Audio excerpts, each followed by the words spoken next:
division of labor in a society, and the corresponding tying down of individuals to a particular calling, develops itself, just as does the division of labor in manufacture, from opposite starting points. Within a family, and after further development within a tribe, there springs up naturally a division of labor, caused by differences of sex and age, a division that is consequently based on a purely physiological foundation, which division enlarges its materials by the expansion of the community, by the increase of population, and more especially, by the conflicts between different tribes, and the subjugation of one tribe by another. On the other hand, as I have before remarked, the exchange of products springs up at the points where different families, tribes, communities, come in contact, for, in the beginning of civilization, it is not private individuals but families, tribes, and sea, that meet on an independent footing. Different communities find different means of production, and different means of subsistence in their natural environment. Hence, their modes of production, and of living, and their products are different. It is this spontaneously developed difference which, when different communities come in contact, calls forth the mutual exchange of products, and the consequent gradual conversion of those products into commodities.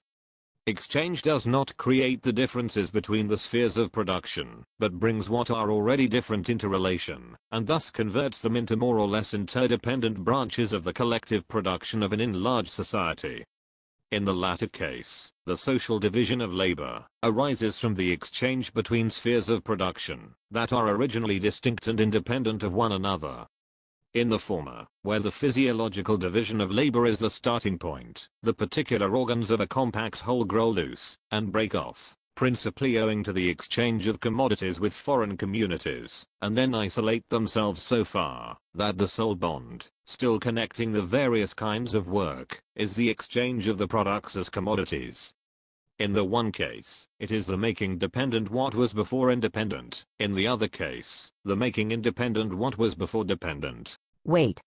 What? The foundation of every division of labor that is well developed, and brought about by the exchange of commodities, is the separation between town and country. It may be said, that the whole economic history of society, is summed up in the movement of this antithesis. We pass it over, however, for the present.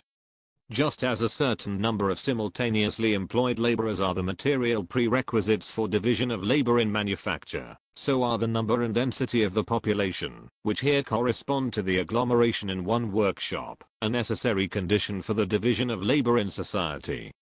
Nevertheless, this density is more or less relative.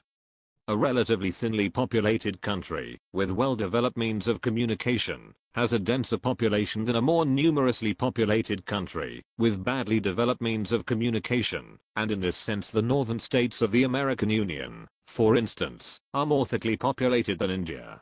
You're worse than Bentham. At least I'm not on opiates.